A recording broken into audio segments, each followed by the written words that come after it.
Hello students, आज हम देखने वाले हैं प्रोग्रामिंग विथ पाइथन का प्रैक्टिकल नंबर 3 जो है write a simple Python programme using operators, arithmetic operators, logical operators and bitwise operators.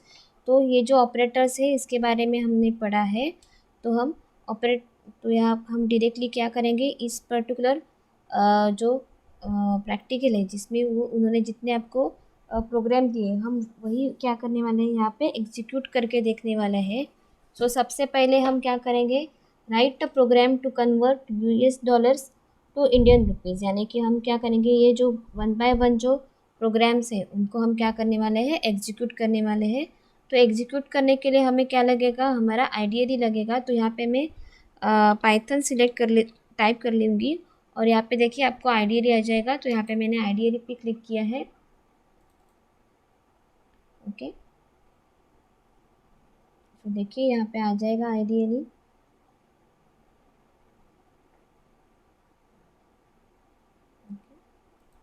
तो यहाँ पे मेरा आईडीएडी आ गया है। तो मैं सबसे पहले इसको क्या कर लेती हूँ, इस तरह से हम रखेंगे।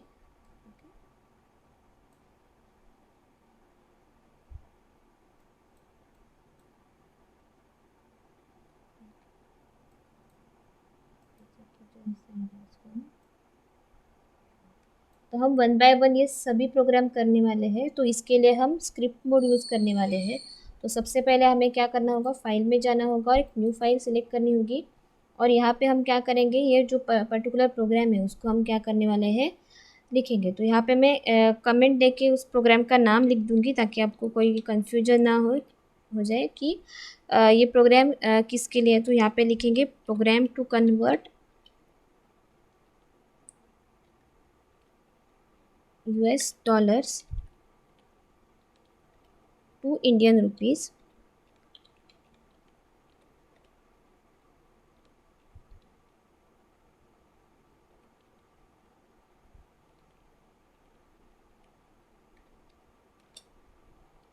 ओके, सो सबसे पहले हम क्या करेंगे यहाँ पे कि हम डॉलर्स लेंगे। ओके, हम यूज़र को बोलेंगे कि आप डॉलर की जो वैल्यू जो आपको 1 डॉलर चाहिए उसकी वैल्यू एंटर कर दीजिए। और उसके बाद हम क्या करेंगे, उन डॉलर को हम रुपीज़ में कन्वर्ट कर लेंगे। तो सबसे पहले मैं यहाँ पे लिख देती हूँ डॉलर्स। ओके, हमें पता है कि हमें पाइथन में अगर कोई भी वेरिएबल लिखना होगा तो उसके पहले उसका डेटा टाइप मेंशन करना ज़रूरी नहीं होता। तो यहाँ पे मैं सबसे पहले लिख लेती हूँ, उसके बाद मैंने क्या लिखा है और उसका मतलब क्या है मैं आपको बाद में समझा दूँगी। ओके, सो यहाँ पे मैं एक मैसेज दे रही हूँ।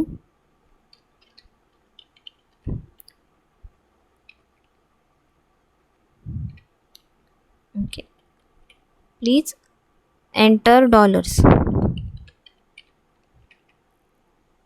Please enter dollars. Okay, so यहाँ पे देखिए ये क्या करता है, कन्वर्ट अ स्ट्रिंग और a number to a floating point number if possible. Okay, यहाँ पे आपने जब भी लिखेगा तो पाइथन का आइडियल आपको उसका क्या यूज़ होता है, उसका मतलब क्या होता है वो अपने आप ही बताएगा। तो यहाँ पे आप बेसिकली मैंने क्या किया है, मैंने एक डॉलर्स नाम का एक वेरिएबल लिया है, उसको मैंने क्या कर दिया, यहाँ पे फ्लोट लिख दिया। यानी कि मैं यहाँ पे टाइप कास्टिंग परफॉर्म कर रही हूँ और यहाँ पे मैंने इनपुट फंक्शन लिया है। ओके, ये जो इनपुट फंक्शन है ये बोथ प्रिंटफ और स्कैनफ का काम करता है। यानी कि ये आपके आउटपुट स्क्रीन पे ये मैसेज भी प्रिंट कर देगा कि प्लीज़ एंटर डॉलर्स। और यहाँ पे जो भी आप इनपुट देगा यूज़र उसको वो डायरेक्टली फ्लोट में कन्वर्ट करेगा और फिर उसको क्या करेगा, डॉलर्स में स्टोर कर देगा। ओके, सो यहाँ पे मैं उसके बाद हमें क्या करना है, रुपीज़ लेने हैं क्योंकि हमें क्या करना है, US डॉलर की जो वैल्यू है उसको हम क्या करेंगे, कन्वर्ट करेंगे। तो हमें पता है कि बेसिकली इंडिया का जो 1 रुपी होता है उसकी डॉलर की उसकी वैल्यू डॉलर्स में कितनी होगी। तो हम क्या करेंगे, डॉलर्स ले लेंगे और इनटू क्या कर देंगे, 70 कर देंगे क्योंकि हमें हमारा जो वैल्यू होता है 1 रुपीज़ का वो अराउंड 70 टू 75 में आ जाता है। तो बेसिकली मैंने यहाँ पे 70 रख दिया है। उसके बाद हम प्रिंट करेंगे जो हमारी डॉलर की वैल्यू थी उसको हम प्रिंट करेंगे।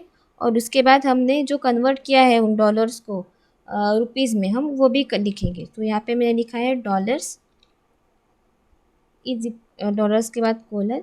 ओके, थोड़ी उसके बाद हमने यहाँ पे कॉल करना है क्योंकि डॉलर की वैल्यू क्या स्टोर है, डॉलर्स ये वेरिएबल में, तो वो लिख दिया है। सिमिलरली हम प्रिंट का लिखेंगे और प्रिंट के बाद यहाँ पे लिखेंगे ओके, यहाँ पे लिखेंगे रुपीज़।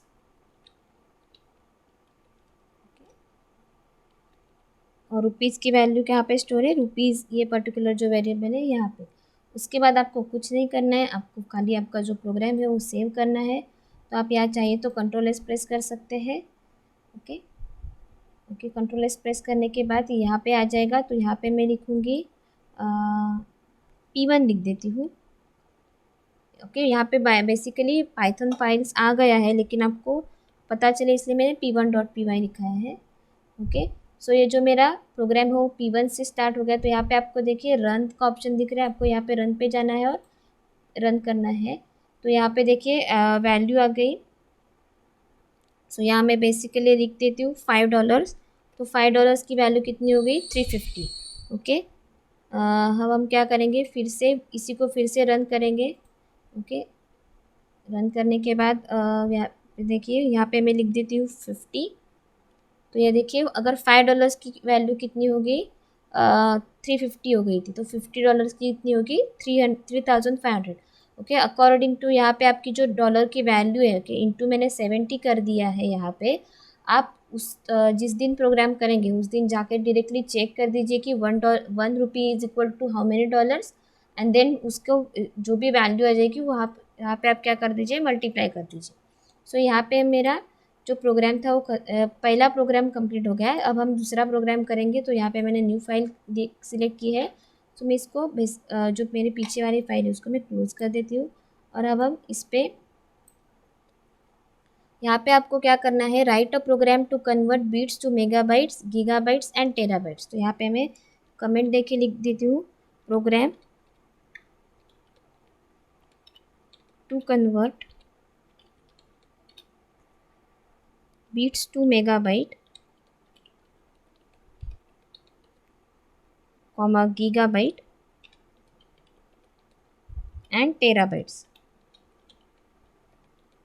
ओके, सो यहाँ पे मैंने प्रोग्राम का नाम लिख दिया है। ओके, तो सबसे पहले हम क्या करेंगे कि हम बाइट्स की वैल्यू ले लेंगे। तो यहाँ पे मैंने बाइट्स के लिए b लिख दिया है कि b इज इक्वल टू, हम फिर से वही करेंगे। अगर फ्लोट में गलती से आ भी गया तो हम वहाँ पे यूज़ कर सकते हैं। तो यहाँ पे मैंने टाइप कन्वर्जन यूज़ कर दिया है, फिर से इनपुट फंक्शन यूज़ कर लिया है। और यहाँ पे हम यूज़र को बोलेंगे कि enter the value of bytes, enter the number of bytes. Okay, enter number of bytes, यानी कि हम यूज़र से बाइट्स में वैल्यू ले लेंगे और उनको कन्वर्ट करेंगे respectively megabyte, gigabyte and terabyte में। ओके, उसके बाद हम यहाँ पे लिखेंगे किलोबाइट का फॉर्मूला मैं यहाँ पे लिख रही हूँ। किलोबाइट इज इक्वल टू, जो हमारा बाइट होता है उसको हम क्या करेंगे 1024 से, यानी कि जो हमारा 1024 byte is equal to 1 bit होता है, इसलिए मैंने यहाँ पे वो फॉर्मूला लिख दिया है। उसके बाद हम मेगाबाइट का फॉर्मूला लिख देती है कि मेगाबाइट का वैल्यू क्या होगा, b divided by in bracket 1024 into 1024। Okay, ये कन्वर्जन के फॉर्मूलेज हैं, हम कैसे कन्वर्ट कर सकते हैं। और हम जीबी के लिए लिखेंगे यहाँ पे, सो इंटू एक वैल्यू आपको क्या करना होगा, ऐड करते जाना होगा। सो यहाँ पे 1024 इंटू 1024 इंटू 1024। ओके,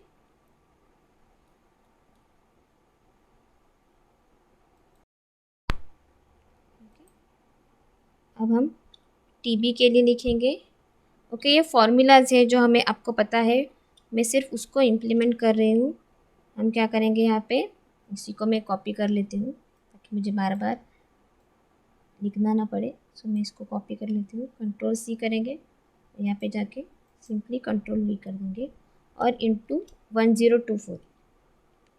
ओके, आपको पता है 1024 KB is equal to 101 MB। Okay, उसी हिसाब से मैंने क्या किया है, ये 1024 की वैल्यू को मल्टीप्लाई करते हुए गई हूँ। उसके बाद हम क्या करेंगे, सिंपली जो कैलकुलेट किया है उसको प्रिंट कर लेंगे। उसको प्रिंट करने के लिए प्रिंट यूज़ कर दिया। तो यहाँ पे हम लिखेंगे bytes. Okay, bytes is equal to, उसके बाद हम क्या करेंगे, यहाँ पे जो बाइट की वैल्यू है उसको कॉल करेंगे और उसके बाद कॉमा देके हम क्या करेंगे, फिर से किलोबाइट्स लिखेंगे और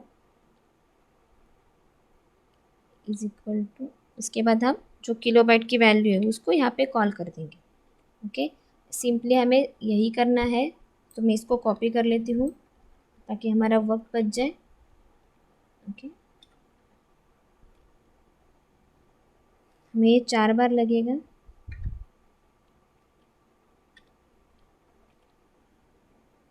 तो यहाँ पे लिख दिया है, तो यहाँ पे बाइट्स भी वैसे ही रहेगा, इंस्टेड ऑफ किलोबाइट यहाँ पे हम लिखेंगे मेगाबाइट, और यहाँ पे किलोबाइट की जगह पे हम लिखेंगे गीगाबाइट, और यहाँ पे टेराबाइट। ओके, सो यहाँ पे लिख दिया, और यहाँ पे हम क्या करेंगे, केबी की जगह कॉल करेंगे एमबी को, यहाँ पे जीबी को, और यहाँ पे हम टीबी को कॉल कर लेंगे। ओके, कॉपी करते वक्त आपको ये चीज़ ध्यान में रखनी होगी। उसको हम सेव करेंगे। सो यहाँ पे मैं लिख देती हूँ P2। ओके, सेव कर दिया, ये देखिए P2.py हो गए। रन कर लेंगे। सो रन करेंगे। ओके, सो यहाँ पे मैं लिख देती हूँ 50 बाइट्स। ओके, तो देखिए 50 बाइट के किलो बाइट में कितनी वैल्यू आ जाती है, वो यहाँ पे आ जाएगी। यहाँ पे 50 मेगाबाइट की वैल्यू यहाँ पे कितनी होगी, वो आ जाएगी। और ये यहाँ पे वैल्यू आ गई है आपको, ये इंटू रेस्ट आ रहे हैं। ओके, मैं फिर से एक छोटी वैल्यू लेके दिखाती हूँ ताकि आपको समझ में आ जाए। तो यहाँ पे मैं रन कर लूँगी। तो यहाँ पे मैं लिख देती हूँ 2। तो देखिए ये पॉइंट में वैल्यू आ रही है, क्योंकि वो क्या कर रहा है, यहाँ पे जो वैल्यू आ रही है उसको हम क्या कर रहे हैं, कन्वर्ट कर रहे हैं। और आप अगर आप कर लेंगे 2 डिवाइडेड बाई 1024, तो इतनी ही वैल्यू आने वाली है। तो ये हमारा ये प्रोग्राम भी कंप्लीट हो गया। तो अब मैं न्यू फाइल लूँगी, और यहाँ पे हम क्या करेंगे, जो हमारा प्रोग्राम है, write a program to find square root of a number. Okay, right. तो हम यहाँ पे write a program to find square root of number का प्रोग्राम कर लेते हैं।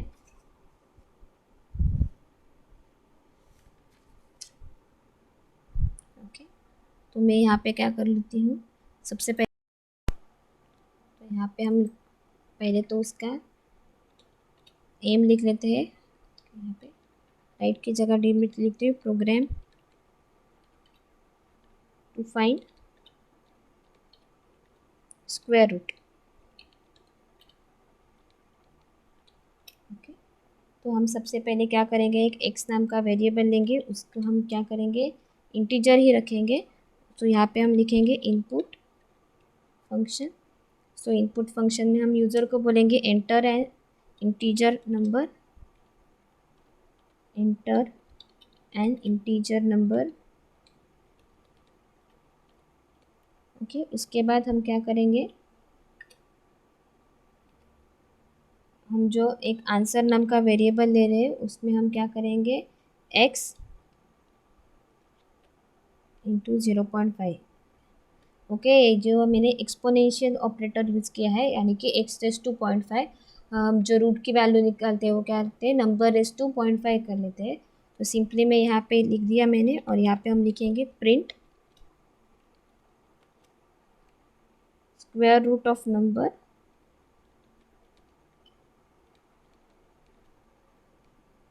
Square root is equal to लिख लेते हैं, कॉमा देकर हम आंसर को कॉल कर लेंगे। तो यहाँ पे प्रोग्राम फिनिश हो गया। तो इसको हम सेव कर लेंगे।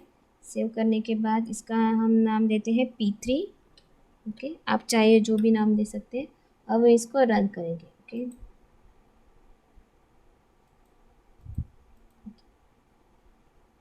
रन करने के बाद देखिए यहाँ पे आ जाएगा enter integer number.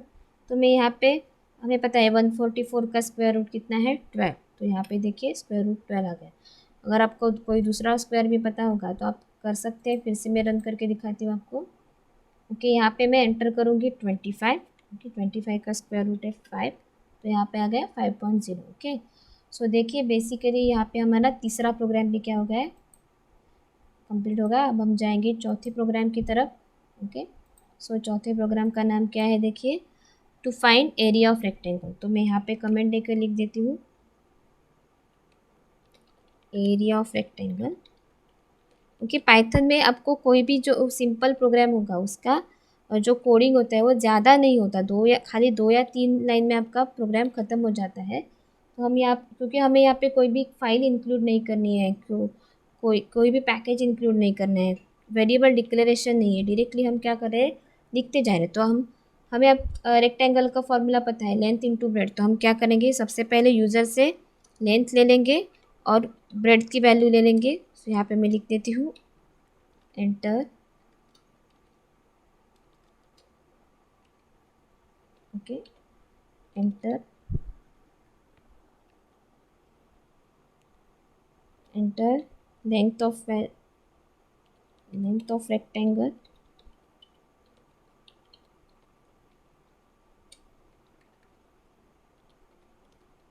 Okay.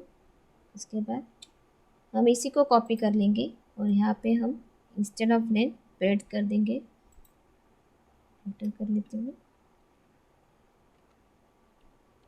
Okay. Instead of L हम यहाँ पे बी लिखेंगे और यहाँ पे लेंथ की जगह हम लिखेंगे ब्रेड,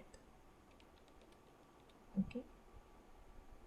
उसके बाद हमें क्या करना है, सिंपली क्या करेंगे, हम एरिया नाम का फंक्शन लेंगे, सॉरी एरिया नाम का वेरिएबल लेंगे और यहाँ पे लिखेंगे एल इंटू बी, ओके। उसके बाद हम क्या करेंगे, एक और प्रिंट स्टेटमेंट लेंगे और प्रिंट स्टेटमेंट में हम लिखेंगे area of rectangle is,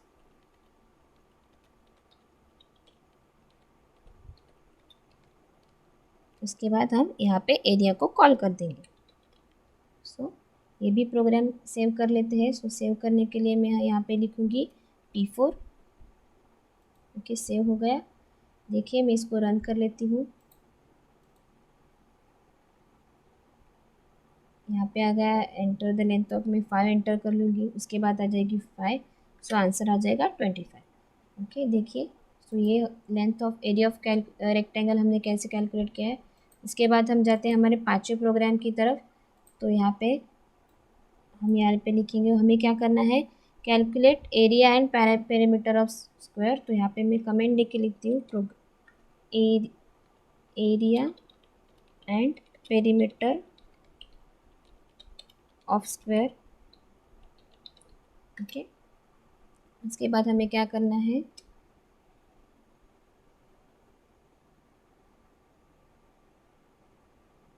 int input, okay. इससे हम क्या करेंगे, डायरेक्टली क्या करेंगे, यहाँ पे आपको ब्रैकेट्स देना पड़ेगा। आप चाहिए तो डायरेक्टली ऐसे इनपुट फंक्शन को कॉल कर सकते हैं। आपको सबसे पहले डेटा टाइप मेंशन करना पड़ेगा। तो यहाँ पे मैंने डेटा टाइप मेंशन कर दिया, enter, side length of square. हमें पता है कि जो हमारा स्क्वायर का जो एरिया होता है वो क्या है, साइड इंटू साइड, ओके। तो यहाँ पे मैंने लिख दिया enter side length of square,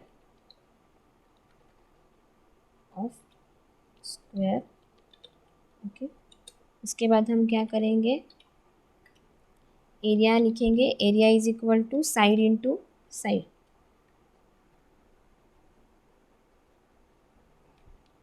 side into side, okay. यहाँ पे जो वैल्यू होगी वो क्या होगी, साइड इज इक्वल टू, वरना वो आपको एरर दे जाएगा, साइड इंटू साइड। उसके बाद आपको क्या कैलकुलेट करना है, पेरीमीटर। तो पेरीमीटर की वैल्यू क्या होती है, 4 इंटू साइड। सो मैं सिंपली यहाँ पे फॉर्मूला ही लिखूँगी 4 इंटू साइड, ओके। उसके बाद हम लिखेंगे, सिंपली हम क्या करेंगे, प्रिंट फंक्शन यूज़ कर लेंगे। प्रिंट फंक्शन से हम लिखने वाले हैं, ओके। यहाँ पे हम लिखेंगे एरिया ऑफ स्क्वायर और एरिया कॉल करेंगे और सिंपली यहाँ पे हम सेम वैसे ही करने वाले हैं। प्रिंट फंक्शन में जाके आपको क्या लिखना है, पेरीमीटर ऑफ स्क्वायर,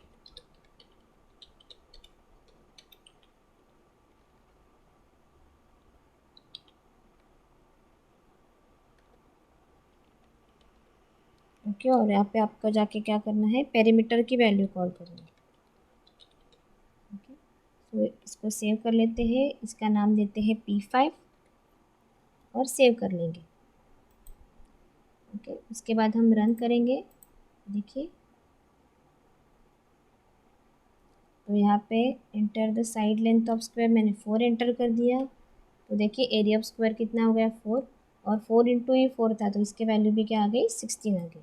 तो ये हमारा पांचवा प्रोग्राम खत्म हो गया। हम छठे प्रोग्राम की तरफ जाते हैं। 6 क्वेश्चन उन्हें दिया है, write a program to calculate surface volume and area of cylinder. तो यहाँ पे मैं फिर से कमेंट दे देती हूँ, volume and area of cylinder. आपको यहाँ पे कुछ नहीं करना है, आपको सिर्फ फॉर्मूला अप्लाई करना है। ओके,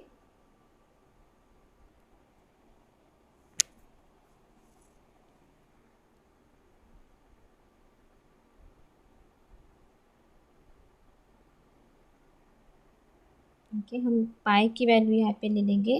तो सबसे पहले हमें पाई लगता है, क्योंकि हमारा जो एरिया होता है वो क्या होता है, एरिया एरिया का फॉर्मूला क्या है, वॉल्यूम का जो फॉर्मूला है वो है pi into ready ready two two pi r. Okay, जो हाइट होगी वो होगी, तो उसके लिए हम वो कर लेते हैं। तो यहाँ पे मैं, आप चाहे तो 3.14 लिख सकते हैं या फिर इस तरह से लिख सकते हैं। तो यहाँ पे हम हाइट सबसे पहले लगने वाली है, तो मैं यहाँ पे हाइट कॉल कर लेती हूँ। हाइट में हम लिखेंगे float in bracket input in bracket enter the height of cylinder, double quotes में आपको लिखना होगा एंटर द, ये फॉर्मूला है और उसी को हम क्या करने वाले हैं, यहाँ पे इम्प्लीमेंट करने, height of cylinder.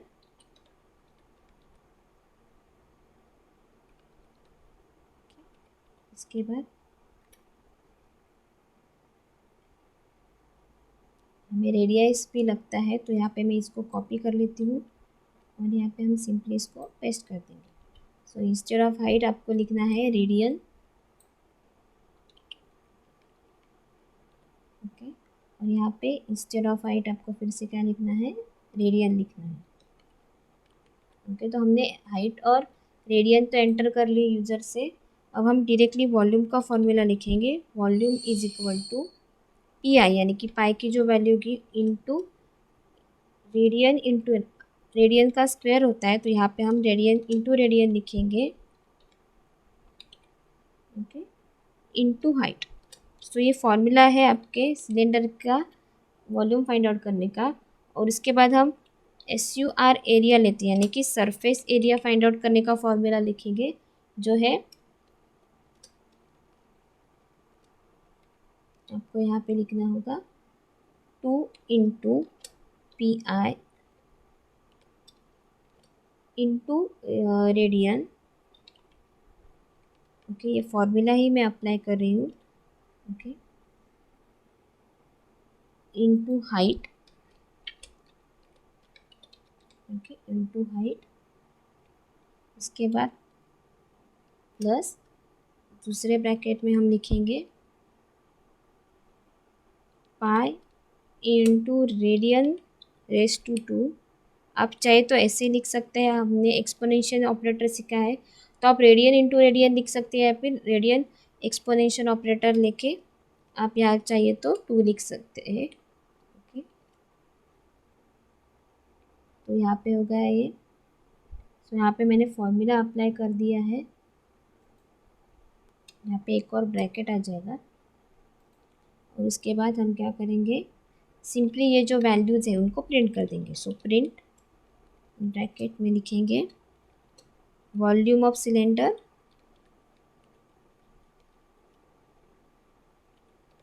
Cylinder. Okay, और यहाँ पे वॉल्यूम कॉल कर लेंगे और यहाँ पे हम लिखेंगे प्रिंट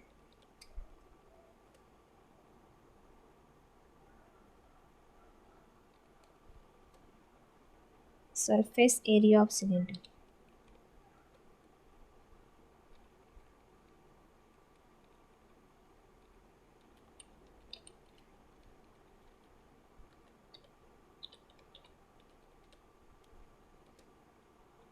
पे sur _area फंक्शन कॉल कर लेंगे। ओके, इसको मैं सेव कर लेता हूँ, सेव कर लेती हूँ। इसकी हम वैल्यू लेंगे P6। ओके, सो हम इसको डायरेक्टली रन करेंगे। आप चाहे तो F5 प्रेस कर सकते हैं। ओके, उन्होंने बोला है कि हाइट एंटर कर दीजिए, तो मैंने 4 एंटर कर दिया।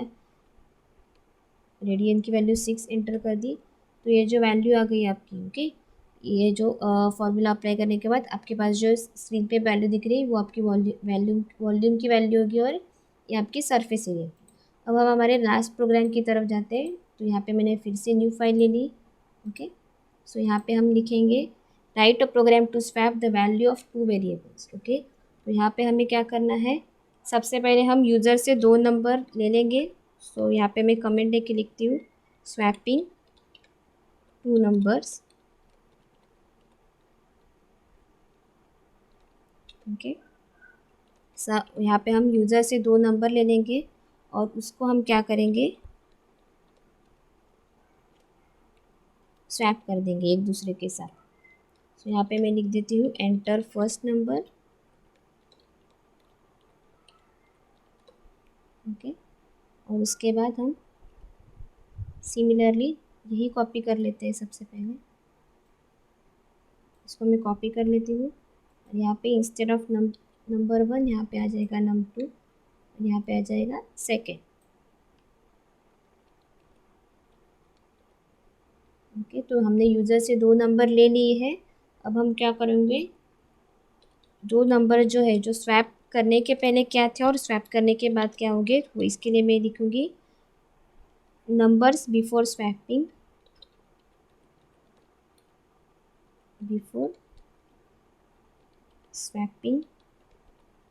और हम क्या करेंगे,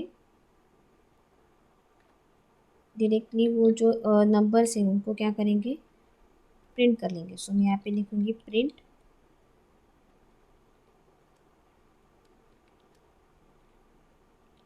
num1 इज इक्वल टू, और यहाँ पे मैं num1 को कॉल कर लूँगी। सिमिलर में इसको क्या कर लेती हूँ, इसको मैं सिलेक्ट करके Ctrl+C कर लूँगी। और यहाँ पे हम, जैसे मैंने प्रिंट फर्स्ट नंबर को प्रिंट किया, हम यहाँ पे सेकेंड नंबर को भी प्रिंट कर लेंगे। ओके, उसके बाद हमें क्या करना है, एक टेम्प नाम का वेरिएबल लेना है और उसमें हम स्टोर करेंगे num1 को। ये हमारा जो बबल सॉर्ट का होता है वही मैंने यहाँ पे यूज़ किया है। num1 is equal to num2, और तो हम क्या लिखेंगे, num2 इज इक्वल टू 10। तो यहाँ पे मैंने लिख दिया है। अब हम क्या करेंगे, इसी को मैं क्या कर लेती हूँ, कॉपी कर लेती हूँ। उसके बाद हम देखिए यहाँ पे आफ्टर आ जाएगा, और यहाँ पे ई रह गया है, तो मैं यहाँ पे ई लिख देती हूँ। देखिए यहाँ पे मैंने लिख दिया। इसको सेव कर लेते हैं। यहाँ पे हम लिखेंगे P7। सेव करेंगे और रन करके देखेंगे। तो यहाँ पे उन्होंने बोला है फर्स्ट नंबर एंटर कर दीजिए, तो मैंने 10 एंटर कर दिया। उसके बाद मैं सेकेंड नंबर एंटर कर दूँगी 20। तो बिफोर स्वैपिंग कितना था, 10 और 20, और आफ्टर स्वैपिंग क्या हो गया, 20 और 10। ओके, यहाँ पे कुछ गलती हुई लगता है।